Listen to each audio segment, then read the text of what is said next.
Hello, my name is Victor Fordham, and this week I'm going to be talking to you about the Presbyterian denomination and its importance in American history. As a Baptist pastor myself, it's been very interesting for me to look at the history of another denomination.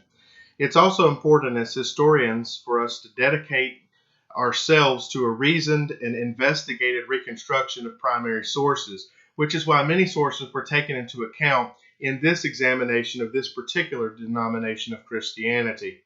Presbyterians in North America can trace their origins to the very founding of America and even before then. It is notable that its polity or governance is mostly from a group of elders and probably originated in Scotland in the Reformed tradition, making its way to North America around 1642, according to D.G. Hart, with the first Presbyterian minister in Long Island, and in 1644 with the founding of Christ's First Presbyterian Church in Hempstead, New York. Many were called Covenanters because of their adherence to covenant Calvinistic theology, according to Andrew Stewart. Many Presbyterians were active and highly influential during the First Great Awakening, particularly in the very diverse Middle or Mid-Atlantic colonies. This was a time of great religious activity and saw the conversion of many and growth in many denominations, including the Presbyterians.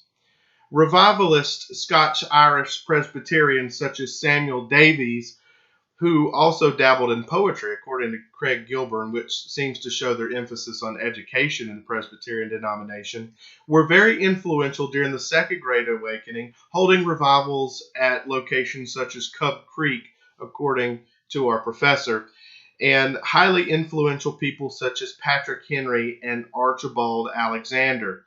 These Mid-Atlantic, mostly Calvinist pastors tended to draw on theology from the Reformation in order to draw people to Christ and to justify a coming war with England that would ultimately culminate with the founding of the United States of America in 1776.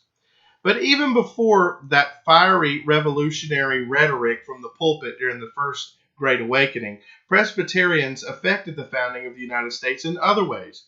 As Scottish and Northern Irish Presbyterians made their way into Central America, they brought their traditions as well.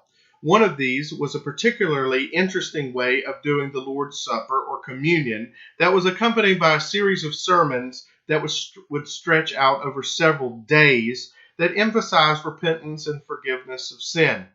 This would contribute mightily to the idea of the camp meeting, so popular as a hallmark of revivalism during the Great Awakening periods. Lastly, the Old Light versus New Light controversy came about in the Presbyterian denomination, and they were at the center of the revivalism debate. The New Lights wanted to see these revivals and new revival techniques, while the Old Lights simply didn't. Other denominations would have this same debate, and the New Lights would help lead the way with the revivals of the Great Awakenings. So as one can clearly see, the Presbyterian denomination was especially important in the founding of early America.